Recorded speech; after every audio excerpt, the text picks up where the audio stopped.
할렐루야, 살롬. 주의 평안이 오늘 생활에 여러분의 사역 속에 또 귀하게 있으시기를 충만하기를 바랍니다. 자, 오늘은 신약 성경 배경사 공부를 합니다. 우리가 이미 공부한 것을 복습을 잠시 해보면은 첫 시간에는 성전과 제사, 회당, 유대교의 사종의 종파에 대해서 공부를 했습니다. 이 사종의 종파에는 바리새파, 사두개파, 에셈파, 열심당 이렇게 해서 우리 두 번에 나누어서 공부를 했습니다. 오늘은 7장 유대인의 출생에 대해서 공부를 하면서 또 우리 앞부분에 못했던 3장 사내들인에 대해서 공부를 하도록 하겠습니다. 자, 먼저 유대인의 출생에 대해서 공부를 하겠습니다. 이제 매 시간마다 아주 흥미로운, 특별히 관심 있고 흥미롭고 재미있는 강의 내용이 나옵니다. 자, 탈무드에 의하면은 자녀가 없는 자는 마치 죽은 자와 같다라고 참 저주스러운 말을 하고 있습니다. 이는 유대인의 사고방식 중에서 자녀에 대한 사고를 반영하는 것처럼 보이는 이야기이기도 하죠. 유대인들은요, 자녀가 끊어지는 것을 하나님의 또는 저주로 생각했습니다. 왜냐하면 자녀가 이어짐으로 가계, 가문과 족보를 이어갈 수 있기 때문입니다. 유대인들은요, 자녀가 끊어지는 것은 하나님의 벌 또는 저주로 보았지요. 또한 유대인들은요, 자녀를 갖는다는 것은 결국 하나님의 뜻을 이어가는 것이라고 그렇게 보고 있습니다.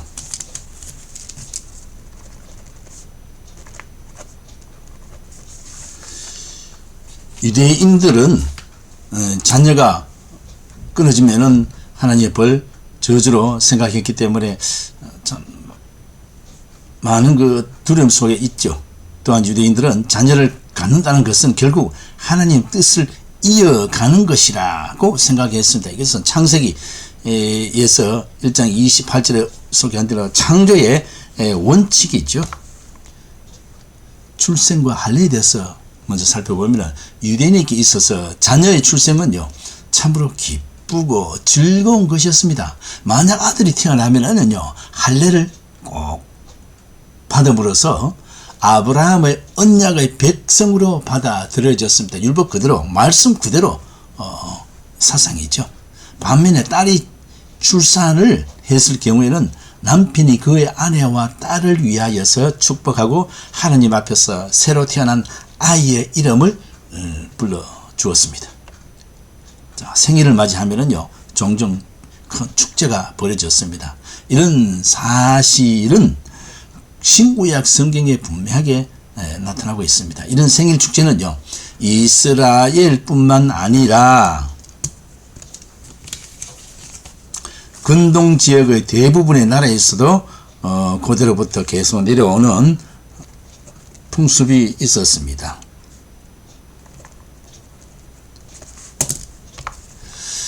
아이를 낳으면 얼마 동안은 부정하다고 생각을 했습니다. 그래서 레위기 12장에 보면은요, 여인이 잉태하여 남자아이를 낳으면 7일 동안 부정하다고 했고 33일이 지나야 산혈이 끝난다고 봤습니다. 반면에 여자아이를 낳으면은요, 7일 동안 부정하고 그 다음 66일이 지나야 산혈이 깨끗하다고 했습니다. 그러므로 유대인들은요, 산모가 정결케 되는 의식의 날인 결례의 날을 지켰습니다. 이것은 대부분의 민족들이 아마 동일할 겁니다. 예수님의 모치 마리아도 이 결례의 날을 지키기 위해서 예루살렘에 올라갔습니다. 우리 한국은요, 아이를 낳으면 3칠 동안에는 애를 낳아서 3칠이 지나야 됩니다. 그 전에는 외출을 할 수가 없었습니다. 또 아들을 낳으면은요, 우리가 과거에는 대문이 없었지만은 집 들어가기 그 문에 담벼락이 있는데 거기에 장대를 세우고 현수막처럼 해서 표시를 하는데요. 남자아이를 낳으면은 고추를 쑥공하고 고추하고 이렇게 묶어서 넣고, 여자아이는요, 고추를 빼고 숯을 여기 새끼 같은데 달아서 표시를 해서 집 입구에 걸어두고 많은 사람들에게 알리기도 하죠. 이런 시간에는 외부 사람이 이 집에 출입을 하면 안 됩니다. 가족들 외에는 출입을 못했죠. 부정하다든지 그런 것이 있어서 그랬죠. 유대인은 남자아이가 태어나면은 태어난 8일째 되는 날에는 꼭 할례를 행했습니다. 이는 하나님께서 아브라함에게 주신 명령에 의해서 순종하는 것이죠. 또한 율법에 기록된 명령에 순종하는 것이기도 했죠. 그래서 창세기 17장에 의하면은 하나님께서 아브라함에게 할례를 요청을 하셨죠. 왜냐하면 하나님과 영원한 언약의 표징이기 때문에 하나님과 이 아브라함과의 언약을 맺을 때에 그 표징으로서 남자는 모두 언약의 표징인 할례를 받아야만 했습니다. 그러기에 아브라함은 이스마엘과 함께 할례를 받았고 그 집은 모든 남자들이 그날에 할례를 받았습니다. 레위기 법에도 보면은 모든 유대인 남자는 태어난 지 8일 만에 할례를 받도록 되어 있습니다. 이것은 그가 유대인이라는 표시이기도 하면서 또한 언약의 백성이라는 외적인 표징이기도 하지요. 이런 하나님의 할례 명령 이후로 모든 유대 남자아이는 이 의식을 통해서 그가 하나님과의 언약 관계 속에 존재하는 자임을 그들이 부모는 보여주었습니다. 이런 할례 의식은 유대인의 역사 속에서 계속 진행이 되어져 왔습니다. 물론 유대인만 할례를 행한 것은 뿐만은 아닙니다. 고대 이집트에서도요 할례가 행해졌다는 기록도 있습니다. 유대인들은 할례에 관한 명령을 아주 중요하게 여겼으므로 이 의식의 아이가 태어난 후 8일 되는 날에 정확히 행하였습니다. 이 날이 안식일이 되어도 할례만큼은 엄격히 행했습니다. 유대인들은 안식일을 아주 엄격히 지켰잖아요. 안식일은 어떤 일도 하지 못하도록 되어 있습니다. 환자를 고칠 수가 없습니다. 이런 이유로 인해서 예수님께서 안식일에 병든 자를 치료하는 사건이 안식일 논쟁을 불러일으켰다고 요한복음 5장에서 소개되어지고 있습니다. 하지만은 할례를 행하는 일은요 안식일에도 예외가 없었습니다. 그만큼 할례는 유대인의 종교적 실행에 있어서 대단히 중요한 것이었습니다. 이것은 왜냐하면 하나님이 명령하시는 것이고 하나님과 언약을 맺은 것이고 언약의 증표이기 때문입니다. 아이가 태어난 후 한 주간은요 준비의 기간이었습니다. 무엇보다도 이 기간에 아이가 건강한지를 잘 살펴보아야 합니다. 만약 건강에 이상이 있다고 여겨진다면 예외적으로 할례가 연기될 수도 있었습니다. 할례 의식은요 수술 기술을 훈련받은 경건한 사람에 의해서 행하여졌는데요 이 사람은 존경받는 사람이었고 또한 크게 구별된 사람이었다고 합니다. 지금도 보면은 의사는 일반 직종보다 의사가 상당히 존경을 받고 있고 또 특별하게 구별을 받고 있잖아요. 사람의 생명을 다루는 사람이기 때문에 이 사람 봉사에 대하여 대가를 바라지 않고 그대로 하나님 앞에 섬기는 자로서 했습니다. 유대인들은 할례를 행할 때 할례를 집례하는 자의 앞에 두 개의 의자를 이렇게 두게 됩니다. 한 개의 의자에는요 그의 친척 할아버지나 삼촌 되시는 아저씨가 앉았는데 그는 아이가 할례를 받는 동안에 존경을 받았습니다. 그러니까 그 집안에 어른이 되시는 분을 한 의자에 앉게 하고 또 이 아이가 할례를 받는 동안에는 아주 존경을 받게 했습니다. 이 자리에 앉은 자는요 할례를 받는 이 아이의 대부 그러니까 할례 시 스폰서 또는 보증인이 되는 자였습니다. 부모 외에 그 가문의 어른이 되는 대표자가 되는 분을 한 자리에 앉습니다. 또 다른 의자에는 뭘 하느냐 하면 빈자리로 남겨두었습니다. 왜냐하면 이 의자는 상징적인 것으로서 선지자 엘리야의 의자였다고 전하고 있습니다. 왜냐하면 유대인들은요, 엘리야를 하나님과 이스라엘 백성 사이의 영원한 언약에 대한 보증으로 생각했기 때문이죠. 아이의 할머니는 또한 그 아주머니도 참석을 했는데 이들은 아이의 대모, 부모 대리자가 되었습니다. 그러니까 남자는 그 의자가 2개 있으면 한 의자에는 그 가문의 어른이 된 남자가 앉고, 또 여기에 또 참석자는 그 할머니나 그 여성분 아주머니가 있습니다. 그 여성으로서 어른이 되신 분은 참석했는데 이들은 아이의 대모, 부모 대리자가 된다는 것이죠. 할례를 받는 이에게 깨끗하고 좋은 특별한 옷을 입히고 강부에 사서 데리고 오면은 참석한 모든 사람들이 일어나고요, 그에게 축복하며 인사를 했습니다. 할례를 집례하는 자는요, 할례 의식에 심적인 도움이 있기를 기도한 후에 아이를 축복을 했습니다. 그 후에 아이의 아버지도 아이에게 축복을 했습니다.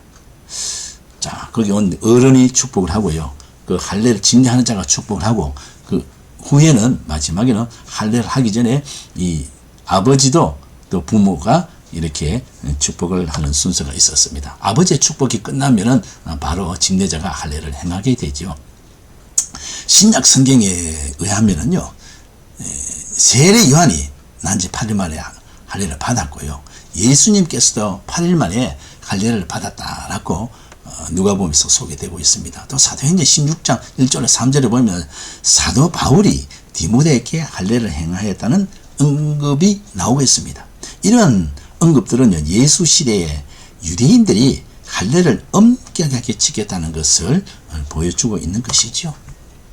자, 그러면은 태어날 때 모습이었다면, 그 다음 났을 때 그럼 이름이 있어야 되잖아요. 유대인의 이름에 대해서 살펴보겠습니다. 유대인의 이름은요, 사람의 신원을 확인시켜주는 수단일 뿐만 아니라 그 이름을 가진 자의 성격을 나타내어 주고요, 또 종교적인 의미를 갖고 있기도 합니다. 그러니까 세 종류죠. 하나는 그 사람의 신원을 확인해 주고요, 또 두 번째는 성격을 나타내 주기도 하고, 세 번째는 종교적인 의미를 갖기도 한다라는 세 가지의 그 이름의 그 의미가 있습니다. 이 이름이 갖는 가장 근본적인 의미는 어떨까요? 조금 전에 소개한 대로 신원을 확인한다든지, 사람의 신분을 구별시켜 준다든지, 또 소유권과 관련하여서 사용되기도 하고요, 한 사람의 성격을 가장 잘 나타내주는 것이기도 했습니다. 예를 들면 이름을 보면은 야곱은 발꿈치를 잡았기에 주어진 이름인데, 이 야곱은 속이는 자로서의 그 자신의 모습을 잘 보여주고 있다고 창세기 27장에서 소개를 하죠. 유대인에게 있어서 많은 이름은요, 종교적인 의미를 갖고 있는데 자녀를 향한 부모의 종교적 확신을 표현하여 이름을 지어주기도 했습니다. 그래서 부모의 신앙에 어떤 하나님을 향한 그 신앙에 따라서 고백하는 게 있죠. 그래서 특별히 서원을 했다든지, 또 종교적 특별한 의미가 있을 때 거기에 이름의 뜻을 위해서 부모의 이름을 짓는 우리나라에도 그렇잖아요. 그러므로 유대인에게 있어서 이름이 갖는 중요성이 간과되어서는 안 된다는 것이죠. 그래서 유대인들은요, 이름을 짓는 것을 굉장히 중요시 여기게 됩니다. 우리나라도 그렇고요. 그래서 이름을 잘 지어야지, 잘 지으면은요, 이름대로 그렇게 되어져요. 우리 그런 많은 경험을 하잖아요. 유대 사회에서 개인의 이름은요, 사후에도 후손을 통해 영속적으로 존재하기도 합니다. 우리나라에도 보면은 사람은 죽어도 남는 것은 이름이라 그랬잖아요. 그 이름은 지워질 수가 없죠. 그 이름을 짓는 거 굉장히 중요시해야 되죠. 옛날에 우리나라 사람들은요, 점쟁이에 찾아가지고 사주팔자 보고 거기에 이름에 장명을 했잖아요. 장명서에 가서. 자, 우리 믿는 사람들은 그렇게 하지 않죠. 기도 중에 하나님 주신 특별한 은혜, 감동되는 그 이름을 짓고 하고, 또 때로는요, 그 목회자에게 목회자하고 특별한 개인적 관계가 있으면 목회자에게 이름을 지어주도록 요청하기도 합니다. 우리나라에서는 이름을 지을 때는 부모가 짓는 것이 아니고 그 가문에 친가집이든지 외가집이든지 가문에 그 귀한 어른이 있었으면 그 어른에게 부탁을 해가지고 이름을 짓기도 했습니다. 그러므로 이름이 끊긴다는 것은 하나의 큰 비극이요 또한 저주로 간주되었습니다. 이미 앞에서 우리 언급을 했죠. 자, 이름을 짓는 것에 대해서 우리가 좀 구체적으로 살펴볼까요? 몇 가지가 있는데요. 구약 초기 시대에 아이의 이름은 어머니에 의해서 지어졌던 것처럼 보여집니다. 하지만 그 이름은 아버지에 의해 개명될 수 있었고 또한 아버지가 직접 아이의 이름을 짓기도 했습니다. 그래서 이제 그 뒤로 오면서 성경에서 보면 아이를 낳으면은 그 아버지가 이름을 지어준다고 했죠. 그리고 신약에 분명히 또 나타나 있잖아요. 때로는 부모가 아닌 제3자에 의해서 이름이 지어지기도 했고요. 또한 특별한 방식으로 이름이 바뀐 경우도 있습니다. 이런 이름의 변화는요, 새로운 관계, 새로운 삶의 국면 변화 또는 새로운 소망과 관련이 있을 것으로 전해지고 있습니다.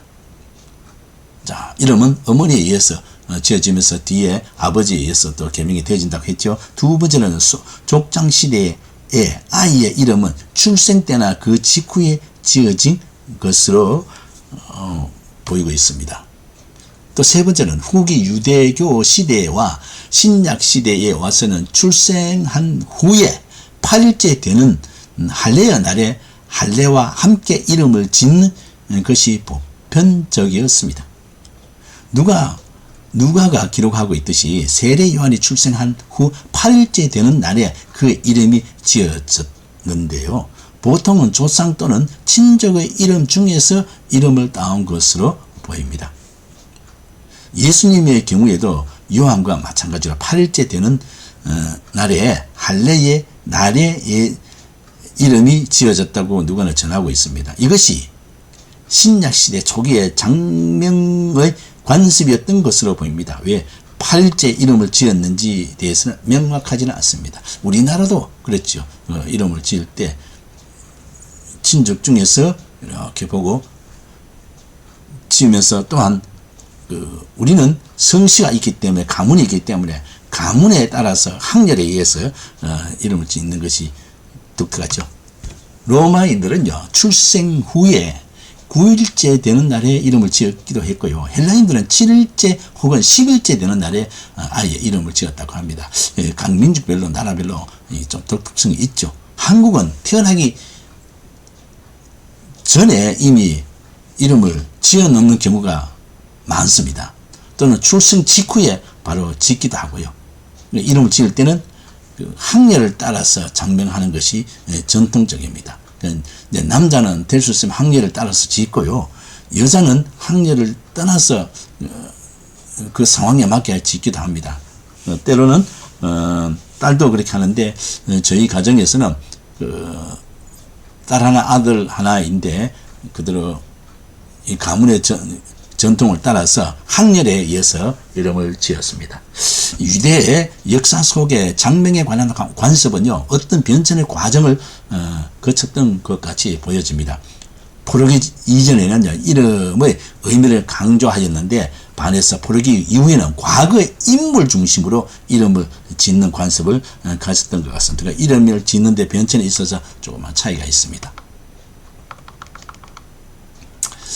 자, 이름의 구조를 보면은요, 유대인들의 이름은 다음과 같이 몇 가지 구조에서 요약될 수가 있습니다. 첫째, 유대인들 중에는요, 어떤 사람들은 문장으로 된 이름을 갖고 있는 이름이 있어요. 예를 들어서 엘리야는 나의 하나님은 여호와시다, 야훼시다 라는 의미를 갖고 있으며, 나다니엘은요, 하나님이 주셨다는 의미로 갖고 있는데 이게 문장 형태로 지어진 있어요. 어떤 문장형 이름은 의문문으로 되어 있는데, 미가엘은 하나님과 같은 자가 누구 있냐라는 의미를 갖고 있습니다.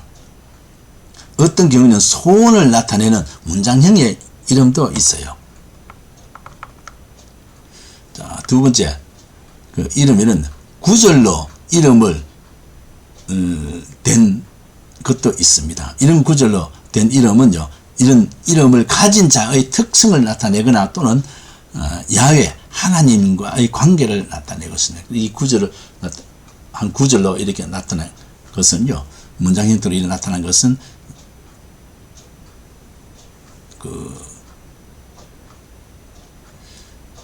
이름을 가진 자의 특성을 나타내거나 하나님의 하나님과 특별한 관계가 있을 때 이런 구절로 이름을 짓기도 합니다. 예를 들어서 오바댜, 이거는 하나님의 종 이런 뜻이고요. 또 여디디야라는 말은 여호와 하나님의 사랑하시는 자라는 의미를 가지고 있어요. 자, 우리가 이 부분들 우리가 이름에 대해서 공부를 하다 보면 우리가 이름을 지을 때 어떻게 되었는가 또 그런 것도 궁금하죠. 세 번째, 애칭형의 이름이 있습니다. 위에서 제시한 이름이 예칭형으로 또는 축소형으로 존재할 수도 있습니다. 그래서 우리는 이게 보면은 아동틱하게 귀엽게 이쁘게 이름 짓잖아요. 우리가 대개 보면 임신을 뒤에 있을 때 태명을 짓잖아요. 태아 속에 있을 때 이름을 지어서 임시로 정식 이름 짓기 전에 그렇게 하잖아요.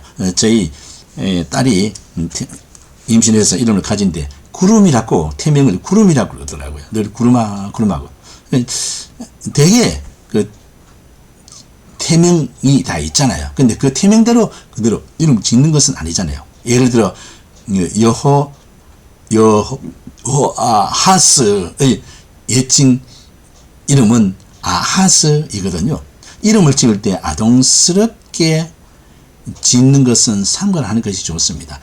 너무 한때는 우리나라에는요, 90년대 이때 보면은요, 이름을 지을 때 너무 애기같이 이쁘게 아동틱하게 이름을 지어요.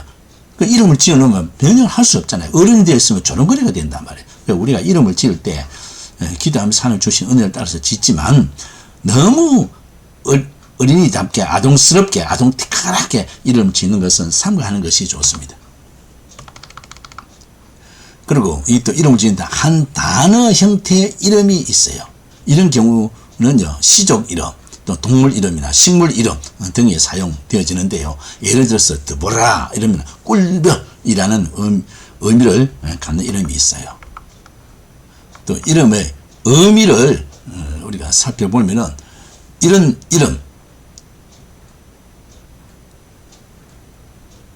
이름은요, 이구 조석에서 유대인들은 신적인 요소들을 가진 이름, 친족을 표현하는 이름, 신뢰를 표현하는 이름, 또 감사를 표현하는 이름, 또 인식을 표현하는 이름, 또 소망을 표현하는 이름 등 여러 가지 이름에 여러 가지 의미를 덧붙여서 짓기도 하기도 합니다. 유대인들의 이름은요, 모두 의미를 갖고 있습니다. 그래서 우리가 성경에서 말씀을 전하는 분이 목사님들이나 우리 성경 공부를 할 때 보면 이름이 나타나면 지명도 그렇고 이름이 나타나면은요, 반드시 그 이름의 뜻이 무엇인가 하는 것을 소개를 합니다. 왜냐하면 그 이름을 통해서 하나님의 의미하는 말씀의 뜻이 많이 있거든요. 물론 아직도 해석할 수 없는 이름들이 많이 있다는 것을 인정을 해야만 합니다. 그들이 가졌던 이름의 의미는요, 아래와 같이 몇 가지로 나누어 생각해 볼 수가 있습니다. 유대인들은요, 신적인 요소를 가진 이름을 많이 갖고 있습니다. 신적인. 유대인들이 유일하신 하나님을 믿잖아요. 하나님과 절대적인 관계잖아요. 언약의 백성이잖아요. 그래서 그 이름을 지을 때 신적인 요소를 가진 이름을 많이 짓기도 하는데요. 유대인 10명 가운데 1명의 이름은 하나님과 직접 관련 있는 이름을 갖고 있습니다. 접두형으로는요, 접두사가 나타나잖아요. 또는 여호, 이게가 있고, 전미형의 형태로 나타나는 야후 또는 야가 있는데, 접두형보다는 전미형의 이름이 더 많이 나타난다. 오늘 이름이 좀 생소합니다만은 참고를 해보세요. 요나단 이러면 또는 여호나단 그리고 시드기야 등이 여기에 이름이 속합니다. 신적 요소를 가진 또 다른 형태의 이름은 끝에 엘라는 자를 갖는 경우가 있습니다. 엘리에셀, 이름 앞에나 뒤에 또는 나다니엘 등이 여기에 나타나는데, 사람 이름 중에서 엘이 나타나면 하나님하고 조금 더 관계되어 있습니다. 신적인 요소를 요소를 가진 이름은 남성의 이름에 많이 나타나고 있습니다. 신에 대한 부모의 신뢰를 나타내는 이름들도 나타나고 있어요. 예를 들어서 우시야는 여호와 하나님은 나의 하나님이시다 라는 의미를 갖는데, 이런 신뢰를 표현하는 이름도 있습니다. 또는 감사 이름을 의미하는 이름들도 있어요. 부모는 아이가 태어남에 대해서 감사를 느꼈고 그 감사를 아이의 이름에 의미를 붙여서 하기도 합니다. 예를 들면은 스마야는 여호와 하나님께서 들어주셨다 라는 의미를 가지고 있고, 아사랴는 여호와 하나님께서 들어주셨다는 의미를 갖는 이름이기도 하죠. 또 네 번째, 고백의 의미를 갖는 이름들이 있어요. 바룩은 축복을 받았다 라는 의미를 가지며, 미가야는 여호와 하나님 같은 자 누구인가 라는 고백적인 이름이 있습니다. 그리고 말기엘은 하나님은 나의 왕이시다 라는 의미를 가지고 있습니다. 자, 그 다음 다섯 번째, 동물명과 식물명의 이름으로 짓는 경우가 있어요. 라헬, 그러면 암양, 갈렙은 개, 다말은 종려나무, 수산나, 백합화라는 의미를 가지고 있습니다. 또 여섯 번째, 개인의 특징을 나타내는 이름이 있어요. 색깔, 크기, 장애, 성과 관련된 이름이 있어요. 라반 이름이 희다, 에돔 그러면 붉다는 색과 관련된 이름이 있고요. 하카타는 작은 자, 기드온은 불구가 된 의미를 갖는 이름이 있어요. 그리고 하숨은 납작한 코를 의미하는 이름이기도 하죠. 자, 일곱 번째, 출생의 환경과 관련된 이름이 있습니다. 출생의 시간, 순서, 장소, 때의 특별한 사건들과 관련된 이름을 말하기도 합니다. 예를 들어서 학계는 축제 때에 태어난, 사베타는 안식일에 나타난, 도마라 그러면 쌍둥이라는 의미를 가진 이름이 있습니다. 자, 이렇게 해서 유대인의 출생에 대해서 공부를 했는데요. 다음에는 우리가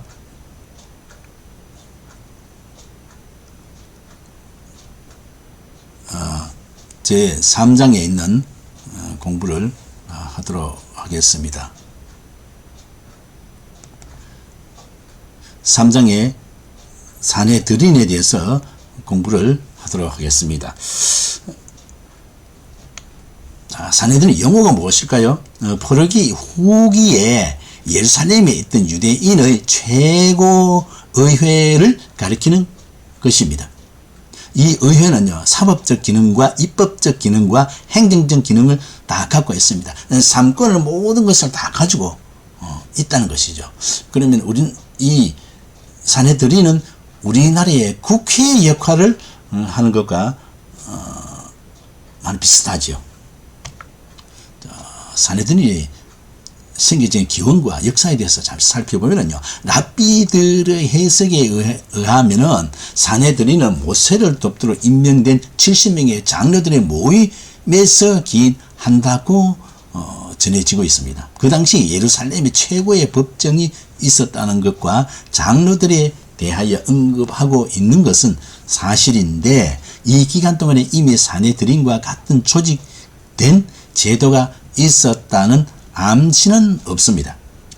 예수 시대에 예루살렘에 존재했던 사내들인의 존재 기원은요, 에스라와 느헤미야 시대까지 거슬러 올라가면 참고가 됩니다.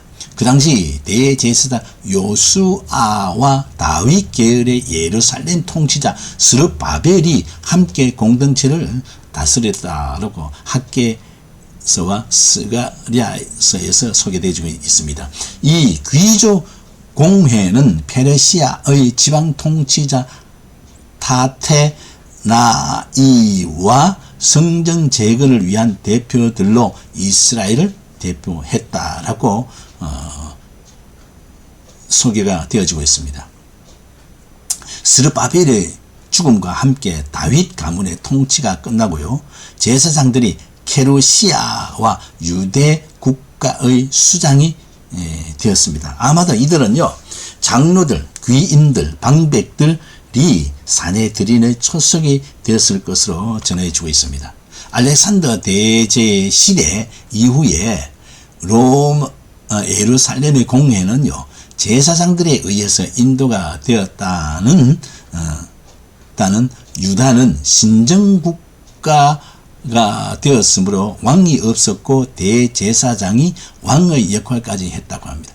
그렇죠. 이제 왕이 없었을 때는 그 선지자를 통해서 하나님이 세우신 사람을 통해서 직접 다스려 졌고, 또 하나님의 백성이라는 유일한 그 유대인들은요, 신정 하나님 직접 다스리는 대리자를 세워서 다스렸다는 신정 국가 형태로 되었습니다. 그 후에 이제 왕이 되었지만 왕이 되어도 그래도 계속해서 이 신정 국가를 이루어져 가고 있죠. 현재 그 이란이라는 나라는 신정 정치로 되어 있다 하는데, 그 신정 정치하고 성경에서 말하는 이스라엘 사람들이 이 역사에 말하는 신정 정치는 전혀 다릅니다. 이런 가운데 예루살렘 법정의 영향력은 점점 증대해지고 권한이 커졌습니다. 예루살렘 멸망 이후로는요, 종교적인 권위나 또는 정치적 권위까지 모두 다 없어졌고 사내들이는 폐지가 되어졌습니다. 나라가 망했으니까요. 자, 사내들인의 회원이 어떤 사람일까요? 사내들인의 회원은요, 순수한 유대인들만 제한이 되었습니다. 미시나는 사내들인 회원이 71명이었다고 전해지고 있습니다. 포로기 이후로 예루살렘 평의회는 레위인들, 제사장들, 가문의 우두머리들로 구성이 되어졌습니다. 그러니까 레위인들이 제사장이 나왔는데 레위인들이 중심이었고, 거기에 제사장들이 나와요. 그 대제사장 나오잖아요. 이 사람들이 중심으로 이 사내들인이 구성이 되었습니다. 마카비 시대에는요, 평신도 제사장들과 사두개파의 제사장들이 사내들인의 주역이 되었다고 전하고 있고요. 알렉산드리아 통치 때에는요, 바리새파의 서기관들이 사내들인의 회원이 되었습니다. 신약 성경과 역사가 요세푸스는요, 1세기 당시에 제사장들이 사내들인의 지역이라고 되어 있고요. 일치된 견해를 가지고 있습니다. 이 대제사장은 아마 전직 대제사장들로 귀족 가문에 속한 자들 것입니다. 이들은 주로 사두개파에 속해 있었던 자들이죠. 사내들인의 두 번째 주된 구성원은 서기관들이었어요. 이들 역시 이 공동체의 주권을 갖고 있었던 자들입니다. 그래서 우리 신약 성경에 보면은 제사장들과 서기관들 계속 나오잖아요. 그들이 이 사내들인의 주 핵심 멤버가 되어졌습니다. 사내들인의 회원은 71명으로 구성이 되어 있었는데, 그 회원을 어떻게 뽑았는지는 자세히 알려지지는 않았습니다. 사내들인의 회원이 될 수 있는 자들은요, 순수한 혈통을 가진 합법적인 이스라엘 사람들만이 가능했다는 것은 분명합니다. 이들은 자기들이 순수한 혈통을 입증해야 했습니다. 만약에 골석이 비어진다면 생길 경우에는요, 보궐선거로 회원을 채웠다고 하나 그 자세한 내용은 알 수가 없습니다. 자, 그 사내들인의 그 권한과 기능이 어땠을까요? 이론적으로 보면은요, 예루살렘 사내들인의 권위 영역은 모든 유대인의 영적인 문제, 정치적인 문제, 법적인 문제까지 확대해서 자기들의 권한이 있었습니다. 사내들인이 했던 일은 이제 아래 몇 가지로 소개되어지는데요. 첫째, 성직에 종사하기 위해서는 헌신한 자들의 혈통을 조사하는 것이었습니다. 그들의 그 개인의 신분 상태를 조사를 해야 되죠.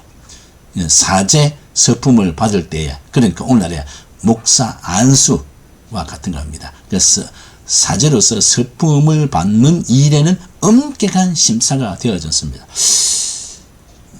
오늘 우리 목회자가 되는 데 있어서도 이런 좀 엄격한 심사가 되었으면 좋은데, 전적으로 하나님의 부르심에 의해서 자기의 신앙 고백에 의해서 목사 안수를 침대를 하거든요.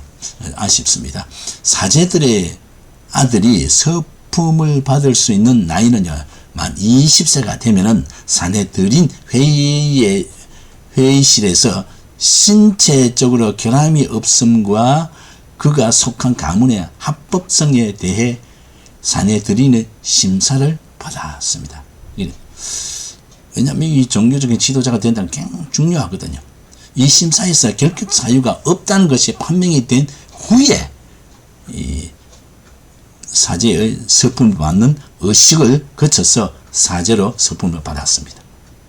자, 오늘날 우리가 목사 안수를 받기 전에는요, 목사가 되기 전에는